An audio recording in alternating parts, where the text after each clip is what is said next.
పత్రిజీ ప్రతిరూపం పిఎంసి ప్రతిక్షణం సత్యదర్శనం. ఈనాటి సత్యదర్శనం కార్యక్రమానికి స్వాగతం, సుస్వాగతం. సత్యంతో జీవించడం కోసం మనం ఎన్నో అద్భుతమైన విషయాలు అద్భుతమైన మాస్టర్ల ద్వారా పుస్తకాల ద్వారా తెలుసుకుంటూ వస్తున్నాం మిత్రులారా. మరి తెలుసుకున్నవి ఆచరిస్తున్నప్పుడు ఎన్నో సందేహాలు వస్తూ ఉంటాయి కదా. ఆ సందేహాల నివృత్తి కోసమే నేటి సత్యదర్శనంలో మనం ఆధ్యాత్మిక సందేహాలు సమాధానాలు ఏర్పాటు చేయడం జరిగింది. మీ సందేహాలు అడగాలనుకున్న వారందరూ కూడా స్క్రోల్ అవుతున్న నంబర్కి కాల్ చేసి అడగొచ్చు మిత్రులారా. చక్కని సమాధానాలు ఇవ్వడానికి మీ ముందున్నారు మీ ఎంఎల్ రామ్. హోలిస్టిక్ లైఫ్ కోచ్గా, ఎన్ఎల్పి ట్రైనర్గా, టీఏ ప్రాక్టీషనర్గా, పత్రిజీ ద్వారా స్పిరిచువల్ సైన్స్ మాస్టర్గా ఎన్నో అద్భుతమైన స్పిరిచువల్ సైన్స్ కార్యక్రమాలతో పాటు కార్పొరేట్ రంగంలో youth empowerment, women empowerment, corporate training programmes మనం గత 30 సంవత్సరాలుగా ఇస్తూ వస్తున్నాం. ఈ సంవత్సరంలో 31వ ఏట అడిగిడాం మన ట్రైనింగ్ అనుభవంలో. ఇక మెడిటేషన్ 98లో ప్రారంభించాం. పత్రిజీతో ప్రయాణం 2007లో ప్రారంభించడం అనేది జరిగింది మిత్రులారా. అప్పటి నుంచి తెలుసుకున్న అద్భుతమైన విషయాలతో మీరు అడిగిన ప్రశ్నలకి తెలుసుకున్న విషయాలు, సాధన చేసిన విషయాలతో, పత్రిజీ సాంగత్యంతో, పత్రిజీ వారి వాక్కుల నుండి విన్న వాటి నుండి మీకు సమాధానాలు ఇవ్వబడతాయి. అడుగుతూ ఉండండి. ఆల్ రైట్, సరే. అప్పటి వరకు మనం ఒక కాన్సెప్ట్ని మాట్లాడుకుందాం. మనం ఒక విలువైన వ్యక్తిగా ఎదగడం ఎలా, అది తెలుసుకోవాలి ఇవాళ. విలువైన వ్యక్తిగా ఎదగాల వద్దా? నాకు విలువ కావాలి, నాకు విలువ ఇస్తలేరు అంటారు చాలామంది. కొంతమందికే విలువిస్తున్నారు. చాలామంది అంటారు డబ్బు ఉన్న వాళ్ళకే విలువిస్తారు, నాకు డబ్బు లేదు కాబట్టి విలువ లేదు అనుకుంటారు. మరి నిజంగా డబ్బున్న వాళ్ళకే ఇస్తున్నారా? అందరికీ ఇస్తున్నారా? ముందు ఇచ్చి తర్వాత ఇవ్వట్లేదా? ఒకసారి మనం వెరిఫై చేయాలి.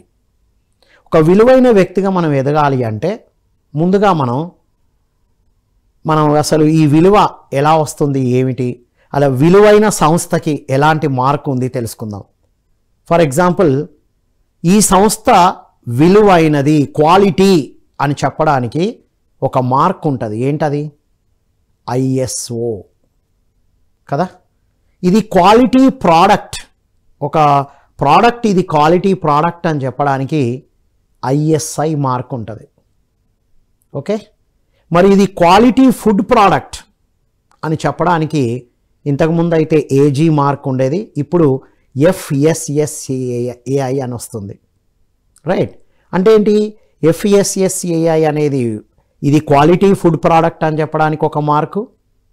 ఒక సంస్థకి ISO, అంటే మిగతా ఇది క్వాలిటీ వస్తువు అని చెప్పి చూడి, ISI అనేది క్వాలిటీ వస్తువుకి సూచన.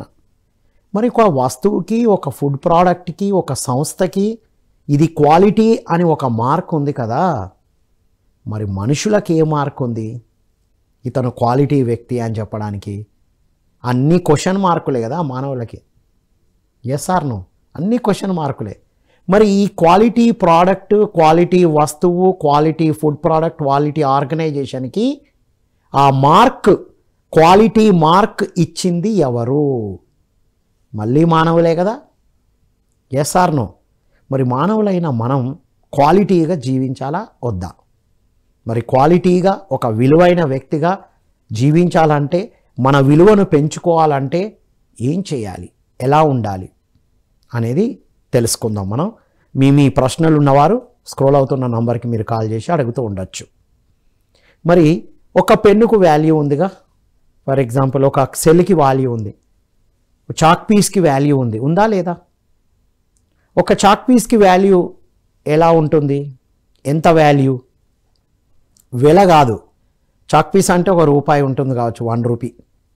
ఒక పెన్ అయితే ఒక ₹10 ఉంటుంది, అది వెల అంటే ధర, వాల్యూ కాదు. వెల వేరు, విలువ వేరు. రైట్. ఈ వెల పెరుగుతూ ఉండొచ్చు, తగ్గుతూ ఉండొచ్చు, కానీ అది ఎంత రాసింది, లార్జర్ ఆర్డర్ నుండి స్మాలర్ ఆర్డర్లో దాని పాత్ర ఎంత అనే దాన్ని బట్టి దాని విలువను నిర్దేశించబడుతుంది. ఫర్ ఎగ్జాంపుల్, ఒక చాక్ పీస్ విలువ ఎలా నిర్ధారిస్తాము అంటే, ఒక బోర్డ్ అనే ఒక లార్జర్ ఆర్డర్, ఒక పెద్ద దాంట్లో తీసుకుంటే ఎన్ని లైన్స్ ఈ చాక్ పీస్ రాస్తుంది అనే దాన్ని బట్టి ఆ లార్జర్ ఆర్డర్లోని లార్జర్ ఆర్డర్ టు స్మాలర్ ఆర్డర్లో దాని పాత్ర ఎంత, ఎన్ని ఎక్కువ లైన్స్ రాస్తే అంత వాల్యూ కదా. విలువ వెల పెరుగుతూ ఉండొచ్చు, తగ్గుతూ ఉండొచ్చు. మరి మనం ఉపయోగించే మొబైల్కి వాల్యూ ఇస్తున్నాం, అవునా? మనం ఉపయోగించే వస్తువులకు వాల్యూ ఇస్తున్నాం.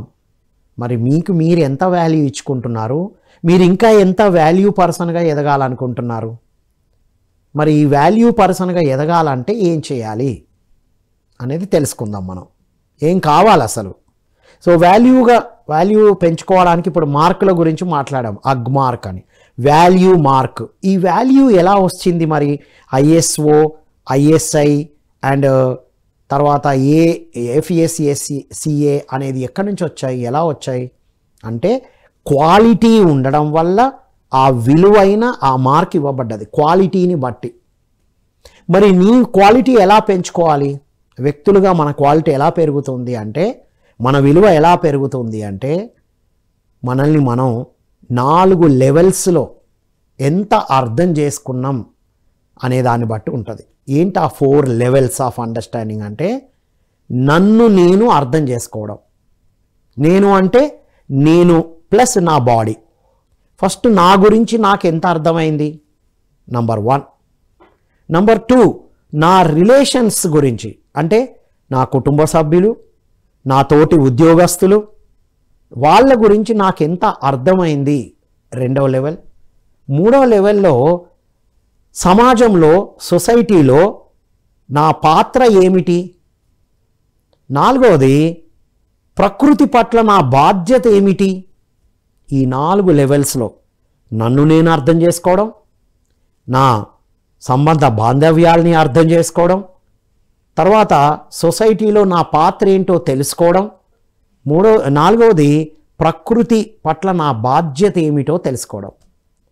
తెలుసుకోవడం ఒక్కటే కాదు, అలా జీవించడం విలువైన వ్యక్తిగా తీర్చిదిద్దుతుంది మనల్ని. రైట్? మరి ఈ 4 లెవెల్లో మనం ఎదగాలి, తెలుసుకోవాలంటే ఏం కావాలి అంటే right understanding of our cells. మనల్ని మన పట్ల మనకు సదావగాహన, సరి అయిన అర్థం అంటే రైట్ అండర్స్టాండింగ్ ఉండాలి. ఎవరు నేను, ఏమిటి నా బాడీ అనేది ఎంత అర్థం చేసుకుంటే అంత విలువ పెరుగుతుంది. నన్ను నేను ఎంత అర్థం చేసుకుంటే నా చుట్టూన్న వాళ్ళు నాకు అర్థం అవుతారు. పత్రిజీ అంటారు, ఎవరు నువ్వు? నేనంటే నాకు తెలుసు, నా ఎదురు వాళ్ళు ఎవరో నాకు తెలియదు కదా. నేనేమో తెలిస్తే వాళ్ళు అదే తెలుస్తుంది కదా. నేనెవరు? శరీరాన్ని, మనస్సుని, బుద్ధిని, ఆత్మను. నేను ఎలాగైతే 4గో వాళ్ళు కూడా అదే. శరీరం వేరు, నా సెల్ఫ్, బాడీ సెల్ఫ్ వేరు వేరు.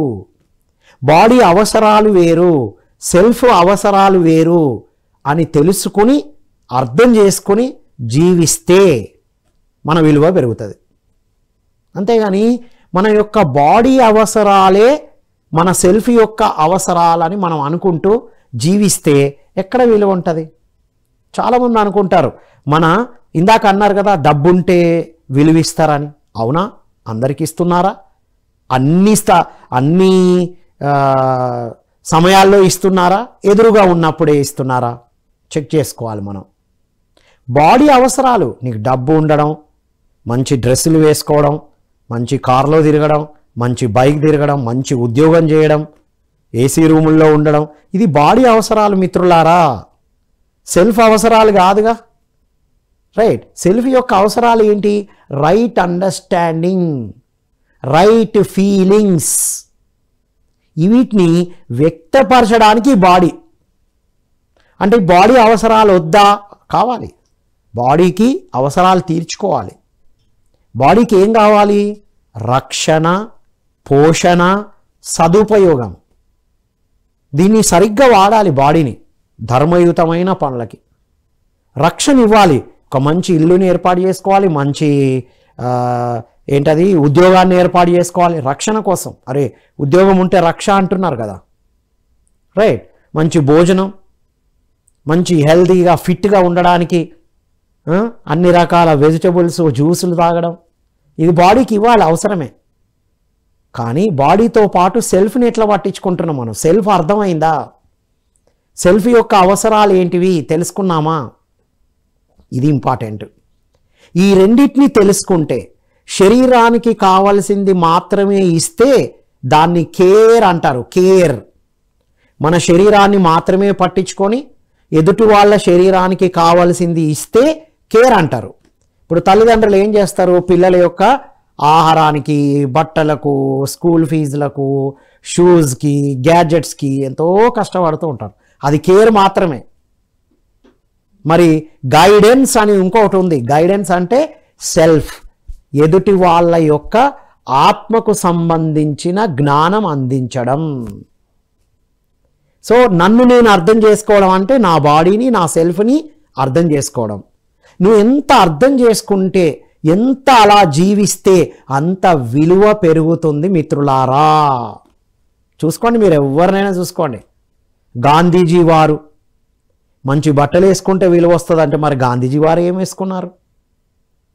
పెద్ద పెద్ద కార్లు, పెద్ద బిల్డింగ్లే ఉంటే విలువ వస్తుందని అనుకుంటే మరి పత్రిజీ ఎలా జీవించారు?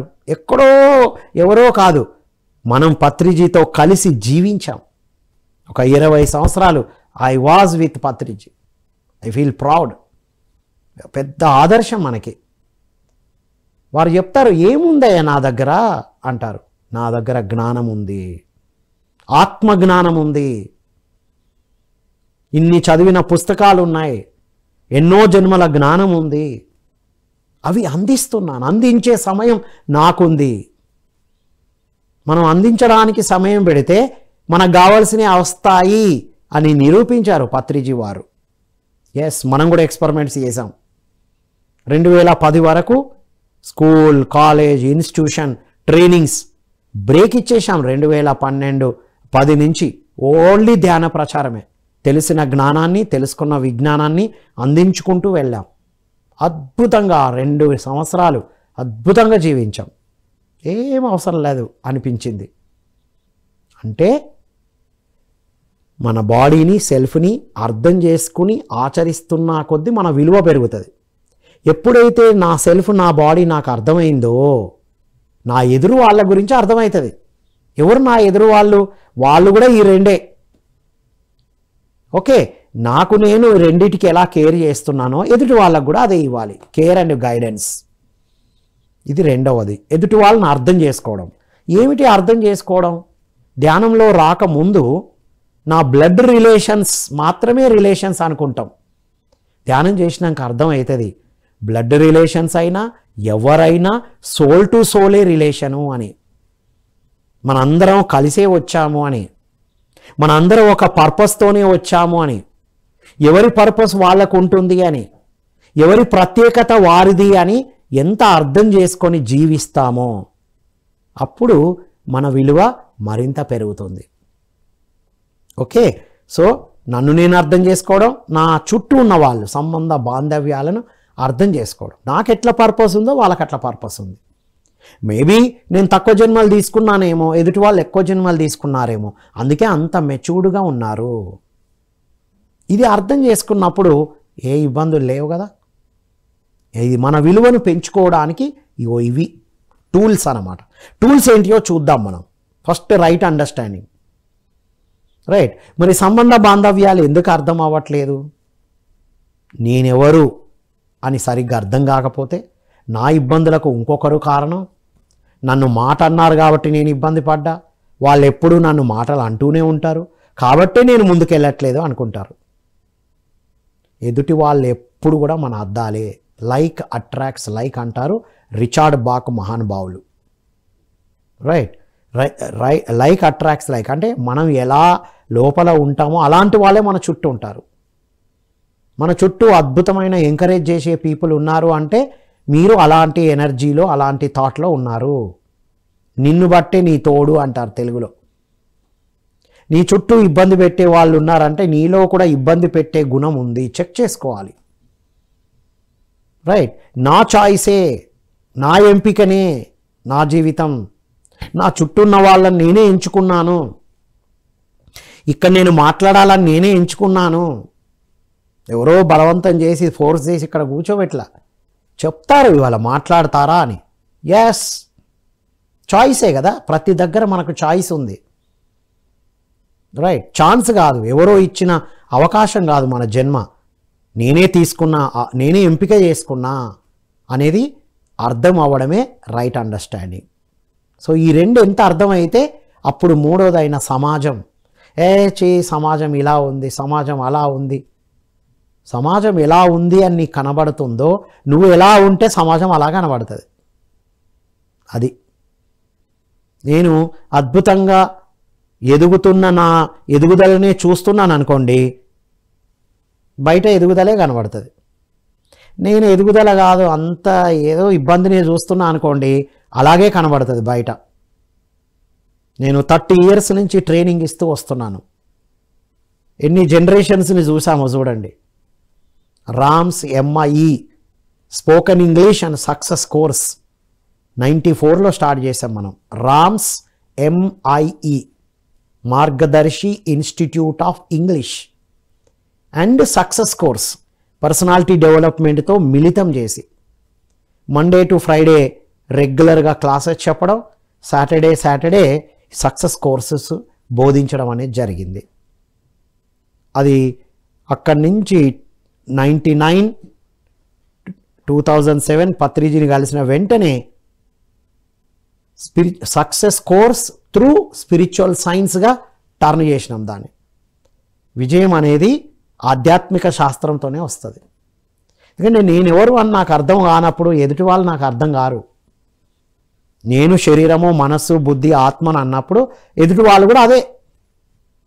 ఇప్పుడు అర్థమైపోయింది కదా, నా శరీరము వాళ్ళ శరీరం వేరు ఉంది, నా ఆలోచన వాళ్ళ ఆలోచన వేరు ఉంది, నా బుద్ధి వాళ్ళ బుద్ధి వేరు ఉంది. ఎందుకంటే గత జన్మల నుండి వస్తుంది, ఈ జన్మలోని అనుభవాలతో వస్తుంది. బట్ ఆత్మ పరమాత్మ నుంచి వచ్చింది అందరిది. ఈ ఆత్మ ఎందుకు వచ్చింది భూమి మీదకి? నా గురించి నేను తెలుసుకున్నా, నేను జ్ఞానం తీసుకుంటూ ఆనందంగా జీవించడానికి అని. సో ఎదుటి వాళ్ళు కూడా అందుకే వచ్చారు. అయిపోయింది, సంబంధ బాంధవ్యాలు అర్థమైపోయింది. ఇది అర్థమైనప్పుడు సమాజంలో నా పాత్ర ఏంటి మరి? నన్ను నేను తెలుసుకున్నా, నా బంధువులను, నా తోటి వాళ్ళను అందరినీ నేను అర్థం చేసుకున్నా. అండ్ ఇక్కడ సంబంధ బాంధవ్యాలు, రిలేషన్ అంటే పత్రిజీ 2 చెప్పారు మనకి. అప్పటి వరకు మనకు రక్త సంబంధ కుటుంబం గురించే తెలుసు, కానీ ఆత్మ సంబంధాల గురించి మనకు చెప్పారు పత్రిజీ. చూడండి, మీరు ధ్యానంలోకి వచ్చిన తర్వాత శాకాహారులుగా మారక ముందు ఒక మనకు సర్కిల్ ఉండింది. ఆధ్యాత్మికతలోకి వచ్చిన తర్వాత, శాకాహారులుగా మారిన తర్వాత మన సర్కిల్, మన చుట్టూ ఆత్మ సంబంధీకులే ఉన్నారు కదా. సో ఈ రెండింటిని కూడా కలగలిపి చూసుకోవాలంటారు. చాలామంది అంటుంటారు ఫ్యామిలీలో ఇబ్బందులు వస్తూ ఉన్నాయి. ఒకవైపు మన రక్త సంబంధీకుల మధ్యన ఇబ్బందులు వస్తున్నాయి అంటే ఆత్మ సంబంధీకులతో అద్భుతంగా ఆత్మ సంబంధీకులను, ఆధ్యాత్మిక పుత్రులను అంటే జ్ఞానం అందించి, ధ్యానం నేర్పించి తయారు చేయాలి. ఇక్కడ ఎంత మనం అందిస్తూ వెళ్తామో ఇక్కడ అంత క్లియర్ అవుతుంది అనేది పత్రిజీ నుండి డాక్టర్ జీకే గారు ఈ అద్భుతమైన విషయాలు ఇంకా బాగా చెప్తూ ఉంటారు. డాక్టర్ జీకే గారు రచించిన పుస్తకంలో ఉంటుంది ఆధ్యాత్మిక పుత్రులు అనేటువంటి అద్భుతమైన పుస్తకం. సో ఇటువైపు రక్త సంబంధంలో ఎంత అద్భుతంగా మనం ఉండాలంటే ఇటువైపు అంతా మనం ఆత్మ సంబంధంతో ఉండాలి. ఇప్పుడు ఎక్కువగా అసెన్షన్ టైం కాబట్టి ఇంకా ధ్యాన సాధన చేస్తూ మన ఆత్మజ్ఞానాన్ని అందిస్తూ ఇటువైపు తటస్థంగా ఉండాలి అనేదే మనం తెలుసుకున్నాం. సో ఇదంతా చేస్తున్నప్పుడు ఇక సమాజంలోకి వెళ్ళినప్పుడు సమాజం పట్ల మన పాత్ర ఏంటి? సమాజంలో ఏమిటి? జ్ఞానం ఉన్న వాళ్ళు ఎలా ఉండాలి?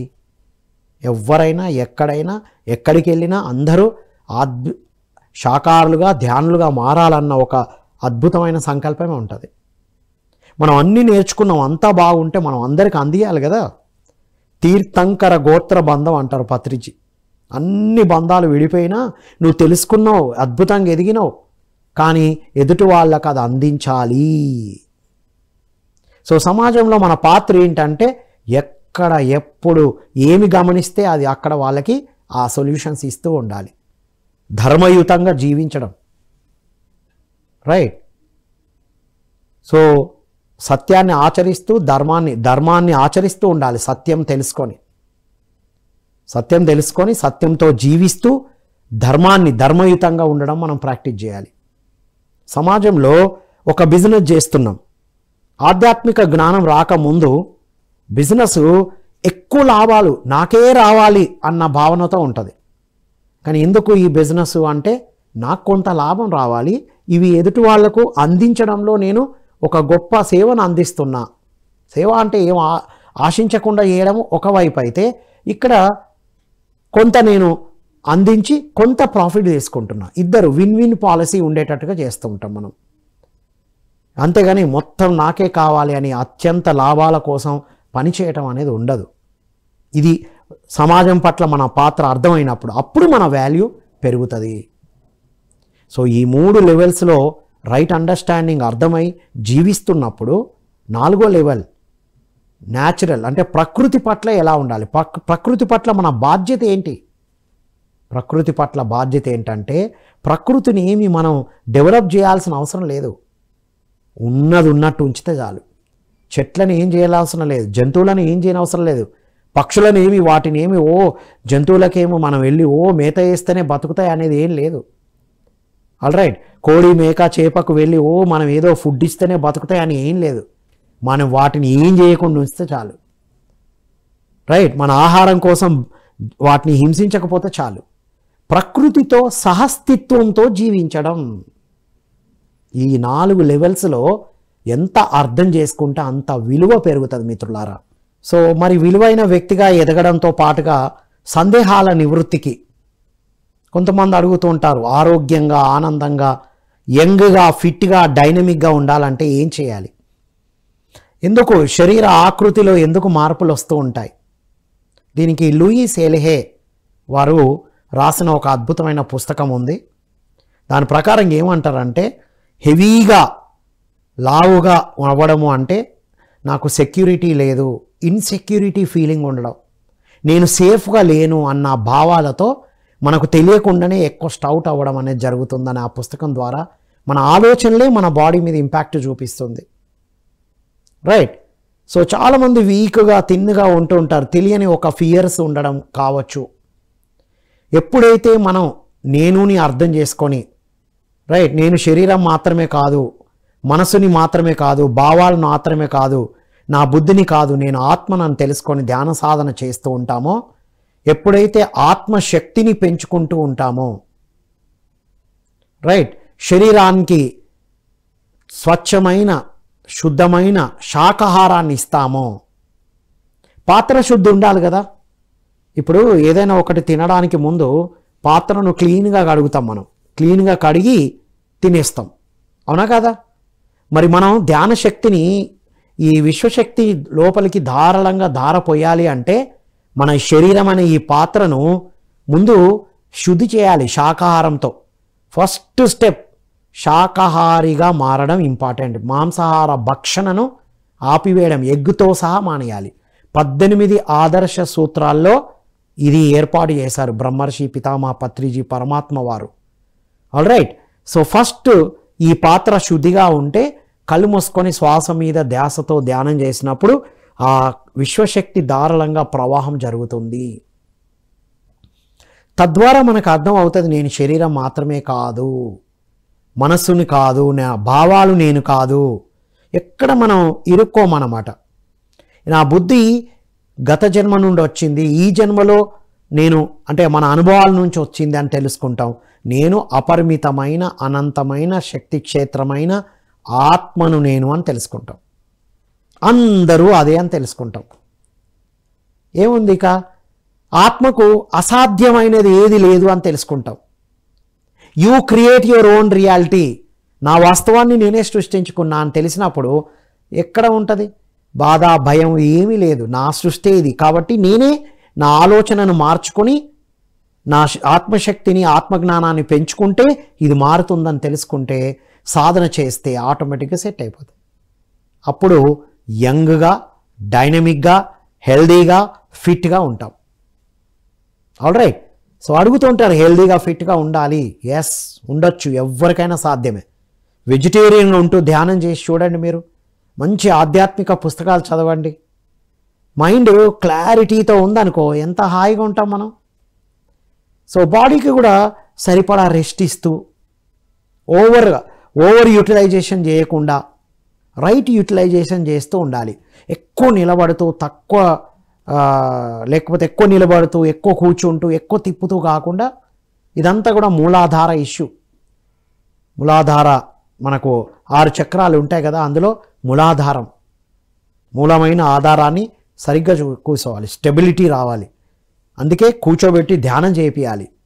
అప్పుడు కాస్మిక్ ఎనర్జీ లోపలికి వస్తుంది. రైట్.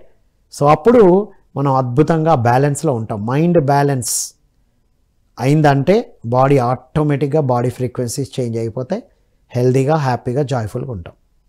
ఆనందం, inner beautyness, inner happiness leads to external happiness. ఇన్నర్గా ఉండాలి మన. రైట్. సో మనల్ని మనం అర్థం చేసుకోవడం అంటే ఇదనమాట. ఓకే.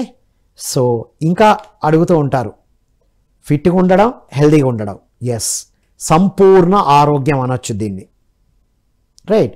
ఆరోగ్యంగా ఉండడం అంటే కేవలం శారీరకంగా ఏ అనారోగ్యం లేకపోతే ఆరోగ్యంగా ఉన్నట్టు కాదు మిత్రులారా.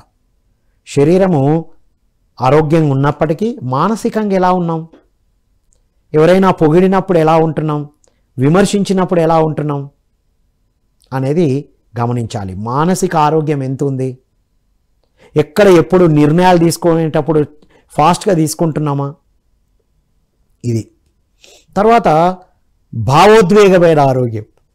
నీ భావాలు, ఎలాంటి భావాలు ఉన్నాయి, నీకన్నా ముందు వేరే వాళ్ళకు ప్రమోషన్ వచ్చింది, అప్పుడు ఎలా తీసుకుంటున్నావు దాన్ని, మనస్ఫూర్తిగా హృదయపూర్వకంగా వారిని అభినందిస్తున్నావా, కోపము, బాధ, భయము, ద్వేషము ఇవి ఉన్నాయా, ఇవి చూసుకోవాలి. ఎమోషన్స్ చాలా ఇంపార్టెంట్. ఆ తర్వాత బుద్ధి లోపాలు సరిగ్గా అర్థం చేసుకోవడం. ఎస్, తను నాకన్నా తర్వాత వచ్చి ఉంటాడు, కానీ తనలో క్యాలిబర్ ఉంది, తనలో ఏదో ఒక ప్రత్యేకత ఉంది నాకన్నా, కాబట్టి వచ్చింది అని గనక అర్థం చేసుకుంటే దాన్ని బుద్ధి వికాసం. ఇవి 4 లెవెల్స్లో కరెక్ట్గా ఉన్నామనుకోండి. ఈ 4 లెవెల్స్ ఎప్పుడు వస్తాయి? ఆత్మ లెవెల్లో ఆత్మజ్ఞానాన్ని పెంచుకున్నప్పుడు. అప్పుడు మనం ఎనలేని హ్యాపీనెస్తో, ఎనలేని జాయ్తో ఉంటాం. అదే సంపూర్ణ ఆరోగ్యం. ఆధ్యాత్మిక ఆరోగ్యం ఉంటే సంపూర్ణ ఆరోగ్యం ఉంటుంది. శరీరానికి నువ్వు ఎంత అద్భుతమైన పండ్లు, ఫలాలు, ఫ్రూట్స్, మంచి వెజిటేరియన్ ఇస్తున్నప్పటికీ ఆలోచనలు, భావాలు ప్లస్ మన అండర్స్టాండింగ్ లెవెల్స్ ఎలా ఉన్నాయి, ఒకటి చెప్తే ఇంకోటి అర్థం చేసుకుంటూ ఉంటారు.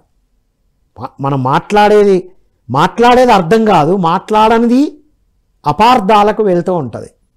అది ఇక్కడ ఇంటెలెక్చువల్ ప్రాబ్లం అది. రైట్. సో ఇంటెలెక్చువల్ హెల్త్ ఉండాలి మనకి. ఓకే. సో ఈ సంపూర్ణ ఆరోగ్యం ఎప్పుడు వస్తుంది అంటే ధ్యానంతో వస్తుంది. నేనెవరు ఫస్ట్, అసలు ఆధ్యాత్మిక ఆరోగ్యం అంటే నేనెవరు, నేను ఎక్కడి నుంచి వచ్చాను, నా యొక్క లక్ష్యం ఏంటి, అసలు వేటి పట్ల నేను కృతజ్ఞతతో ఉండాలి, ఎక్కడికి తిరిగి వెళ్ళిపోతాను నేను, వీటి పట్ల ఒక క్లారిటీ తెచ్చుకోవడమే ఆధ్యాత్మిక ఆరోగ్యం. దీనికి టూల్స్ ఏంటివి? ఆనాపానసతి ధ్యానం. రకరకాల ధ్యానాలు ఉన్నాయా అంటే రకరకాల ధ్యానాలు లేవు. ధ్యా అంటే లోపలికి, యానం అంటే ప్రయాణం. మన లోపలికి మనం చేసే ప్రయాణాన్ని ధ్యానం అంటాం. లోపలికి ఎప్పుడు చేస్తూ ఉంటాం చెప్పండి? కళ్ళు మూసుకొని మనం నోటితో ఏదైనా అన్నా, మనస్సుతో ఏదైనా అంటూ ఉంటే లోపలికి వెళ్తున్నట్ట గమనించాలి. శ్వాసను గమనిస్తూ ఉన్నప్పుడు మన శ్వాస లోపలికి వెళ్తుంది, బయటికి వస్తుంది. ఇది సహజమైన ధ్యాన పద్ధతి. ధ్యానం అంటే లోపలికి వెళ్ళాలి కదా. శ్వాసను గమనిస్తూ ఉన్నాం, లోపలికి వెళ్తున్నాం, బయటికి వస్తున్నాం. ఈ సహజంగా జరుగుతున్న శ్వాసను గమనిస్తూ ఉండడమే ధ్యానము, ఆనాపానసతి అంటారు. అన్ని సాధనలు చేసిన వారు కూడా ఆనాపానసతి ధ్యాన సాధన చేసి చూడండి మీరు. బుద్ధుల వారు ఆల్రెడీ 600 పద్ధతులు, 6 సంవత్సరాలు అన్నీ ఇప్పుడు ఎన్ని ఉన్నాయో మనం ఎన్ని వింటున్నామో అన్నీ ప్రాక్టీస్ చేసి సత్యం అర్థం కాల చివరగా శ్వాసను గమనిస్తూ ఒక్క రాత్రిలోనే 3 జాముల్లో బుద్ధుడైపోయారు. ఇంకా మళ్ళీ దాన్ని మనం దాని మీద ప్రయోగాలు చేయాల్సిన అవసరం లేదు. అది తెలుసుకున్న పత్రిజీ పరమాత్మ వారు దాన్ని మళ్ళీ రీడిస్కవర్ చేసి మనకు శ్వాస మీద ధ్యాస, ఆనాపానసతి అని పాలి భాషలో బుద్ధుల వారు చెప్పిందే శ్వాస మీద ధ్యాసగా ఒక్క లైన్లో మనకు అందించారు. ఏమిటి ఇది అంటే హింసా చోడో హంసా పకడో. హంస అంటే శ్వాస, హింసను వదిలే అంతే, హంసను పట్టుకో. ఇలా సహజంగా జరుగుతున్న శ్వాసను గమనిస్తూ ఉంటే మనస్సు ఎప్పుడైతే శూన్యం అవుతుందో అనంతమైన విశ్వశక్తి దారుణంగా ప్రవాహం జరిగి నాడీమండల శుద్ధి జరుగుతుంది. నాడీమండల శుద్ధి జరిగినప్పుడే మనలో మార్పులు వస్తాయి. మనస్సుని శూన్యం చేసుకోవడమే ధ్యానము, నాడీమండల శుద్ధిని చేసుకోవడమే ధ్యానము. ఇది స్థిర సుఖ ఆసనంలో కూర్చొని సహజంగా జరుగుతున్న శ్వాసను అన్ని పద్ధతులు ప్రాక్టీస్ అయిపోయినాయి. ఇప్పుడు బల్బు కనిపెట్టడానికి మనకు ఇది కాదు అని 9999 పద్ధతులు సాధన చేశారు. ఇది వాడారు, అది వాడారు, ఇది కాదు అని రాసుకుంటూ వెళ్ళారు. ఎందుకంటే తను ఒకవేళ రాకపోయినా వేరే వాళ్ళు టైం వేస్ట్ కాకుండా మనం కూడా టైం వేస్ట్ అవసరం లేదు మిత్రులారా. ఎన్ని పద్ధతులు ఇప్పటి వరకు చేసి ఉన్నా ఇప్పటి నుంచి మనం ఆనాపానసతి ధ్యాన సాధన చేయడం వల్ల శ్వాస మీద ధ్యాసతో, సహజంగా జరుగుతున్న శ్వాస మీద ధ్యాసతో క్రమం తప్పకుండా ధ్యాన సాధన చేసినప్పుడు నాడీమండల శుద్ధి జరిగి ఎన్నో అద్భుతమైన మార్పులను మనం చూస్తాం. ఇది ఎప్పుడైతే శ్వాస మీద ధ్యాసతో ధ్యాన సాధన చేస్తూ ఆత్మ జ్ఞానాన్ని పెంచుకుంటామో, ధ్యానం వల్లనే జ్ఞానం, జ్ఞానం వల్లనే ముక్తి అన్నారు పత్రిజీ. జ్ఞానం వల్లనే ముక్తి. ధ్యానంతో పాటుగా స్వాధ్యాయం చేయాలి. స్వ అధ్యాయం. ఎప్పుడైతే పుస్తకాన్ని చదువుతూ ఉంటామో మనల్ని మనం అధ్యాయం చేసినట్టే మనకు అర్థమవుతూ ఉంటుంది. ఓహో ఇది ఇదా ఇలాగా అని మన ఎన్నో ప్రశ్నలకి సమాధానాలు వస్తూ ఉంటాయి. రైట్. ఇప్పుడు మరొక్కసారి నక్షత్ర మిత్రులు, అసెన్షన్, న్యూ ఎనర్జీ ఈ పుస్తకాలు మళ్ళీ చదువుతూ ఉండాలి, రివిజన్ చేయాలి. పూర్ణాత్మ ఇవన్నీ అల్టిమేట్ బుక్స్. స్టార్టింగ్లో పత్రిజీ ఎన్నో ఇంగ్లీష్ పుస్తకాలని తెలుగులోకి మనకు ట్రాన్స్లేషన్ చేపించి ఇచ్చారు మన సొసైటీలో. సో ఇప్పుడు ఈ ధ్యాన సాధన, స్వాధ్యాయము ప్లస్ సజ్జన సాంగత్యం చేస్తున్నప్పుడు ఈ నేను నాకు సరిగ్గా అర్థమవుతుంది. ఓ ఇది బాడీ అవసరాలు, ఇది నా సెల్ఫ్ అవసరాలు, ఇవి రెండు వేరు. నా సెల్ఫ్ నా బాడీ ద్వారా సెల్ఫ్ యొక్క నీడ్స్ని పూర్తి చేస్తుంది అనేది మనకు తెలుస్తుంది. ఈ శరీరము మనసు అనేది ఈ ఆత్మకు ఒక తొడుగులాగా నేను తీసుకొని వచ్చాను అని అర్థమవుతుంది. అప్పుడు మనకు సంబంధ బాంధవ్యాలు మనకు అర్థమవుతాయి. ఏం అర్థమవుతుంది? సంబంధ బాంధవ్యాల్లో ఏం కావాలి? ట్రస్ట్, రెస్పెక్ట్ రెండు కావాలి. ఏమిటి ట్రస్ట్? విశ్వాసము. మీరు గమనించండి, ఎవరైనా మిమ్మల్ని మీరు ప్రశ్నించుకోండి, మీరు ఆనందంగా ఉండాలనుకుంటున్నారా? అవును అని చెప్తాం. మీరు ఎదుటి వాళ్ళని ఆనందంగా ఉంచాలనుకుంటున్నారా? ఎస్. నేనైతే ఎస్ రెండిటికి. ఎదుటి వాళ్ళు ఆనందంగా ఉండాలనుకుంటున్నారా? మార్కెట్లో తెలుస్తుందండి అంటాం. ఎదుటి వాళ్ళు మిమ్మల్ని ఆనందంగా ఉంచాలనుకుంటున్నారా? అవునా, అట్లా తెలుస్తుందండి మనకు అంటాం. ఇందాకే చెప్పుకున్నాం కదా, స్టార్టింగ్ నేను అనేది అర్థమైతే ఇది కూడా అర్థమవుతుంది. నేను ఆనందంగా ఉండాలనుకుంటున్నాను, ఎదుటి వాళ్ళని ఆనందంగా ఉంచాలనుకుంటున్నాను అనేది మన రెండు ప్రశ్నలు. మన ఉద్దేశం అయితే ఎదుటి వాళ్ళు ఆనందంగా ఉండాలనుకుంటున్నారా, ఎదుటి వాళ్ళు నిన్ను ఆనందంగా ఉంచాలనుకుంటున్నారా అనే రెండు ప్రశ్నలు ఎదుటి వాళ్ళ ఉద్దేశాలు. ఎవరినన్నా అడగండి ఈ ప్రపంచంలో, ఎస్ నేను ఆనందంగా ఉండాలనుకుంటున్నా, ఎదుటి వాళ్ళని ఆనందంగా అనుకోవడం అందరూ అనుకుంటాం. మరి ఉన్నామా లేదా, ఎందుకు లేమనేది తర్వాత మ్యాటర్ కదా. అంటే నా ఉద్దేశం, ఎదుటి వాళ్ళ ఉద్దేశం ఒక్కటే. నేను ఎట్లయితే ఆనందంగా ఆనందంగా ఉంచాలనుకుంటున్నానో అందరూ అలాగే అనుకుంటారు. మరి ఎందుకు ఉండలేకపోతున్నారు అంటే సరి అయిన అవగాహన లేకపోవడం వల్ల. నాకు నేనే అర్థం కాలేదు, ఎదుటి వాళ్ళు ఎలా అర్థం అవుతారు? ఎంత అర్థమైనా అపార్థాలు వస్తూనే ఉంటాయి. మనం నేర్చుకోవడానికి, మార్చుకోవడానికి ఉంటాయి ఏ స్థాయిలోనైనా సరే. ఎన్నోసార్లు అర్థం చేసుకున్న వ్యక్తులు కూడా ఒక్కసారి సడన్గా ఒక్క మాటతో అపార్థాలు కూడా చేసుకుంటూ ఉంటారు. ఎస్, ఉండనియండి, అది అలాగే ఉంటుంది. అలా సాక్షిలాగా ఉండడమే, ఇంకేం చేయలేం మనం. సో ఇది మనం గమనించాల్సిన మేజర్ ఇంపార్టెంట్ పాయింట్ అనమాట. సో ట్రస్ట్లో ఏముంటుంది? ట్రస్ట్ అంటే నా ఆనందాన్ని అందరు కోరుకుంటున్నారు, అందరి పట్ల ట్రస్ట్ ఉండాలి.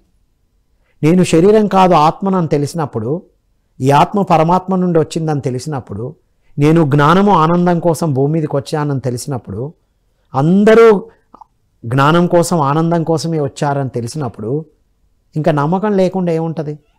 Earth is a wonderful place to live అని మనకు నమ్మకం కలగట్లేదు ఎదుటి వాళ్ళ మీద. ఎందుకంటే ఒక జంతువును చూసో లేదంటే ఒక పక్షిని చూసో భయం అవ్వట్లేదు మనకి, ఒక మనిషిని చూస్తేనే భయం అవుతుంది కదా.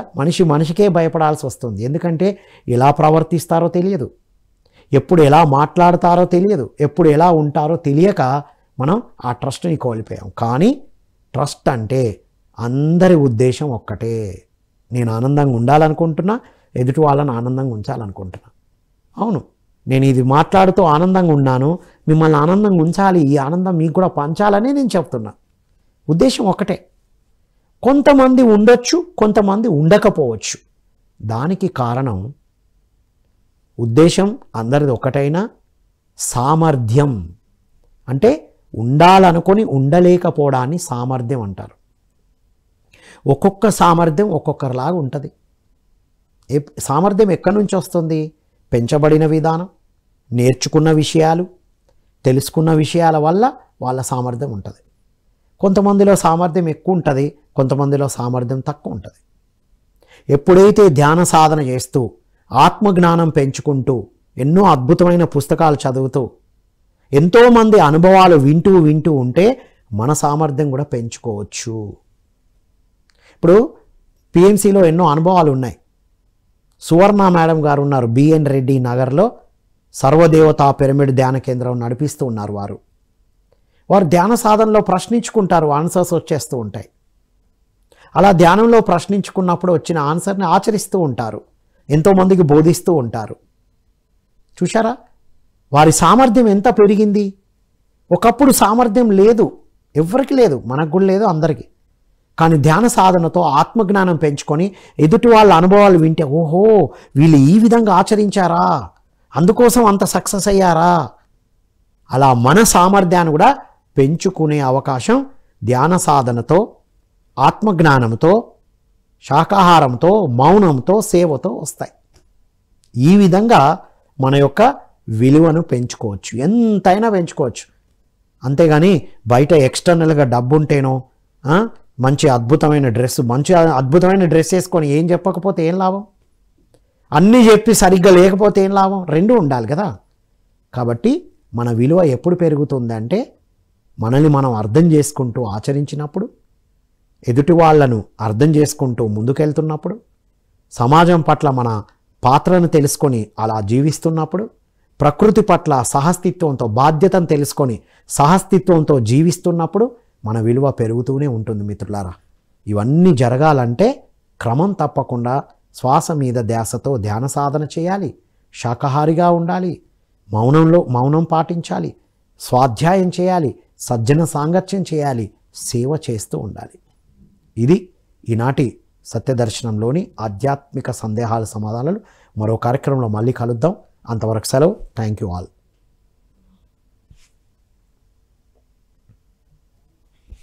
రాజు ఆన్సర్ వచ్చిందా?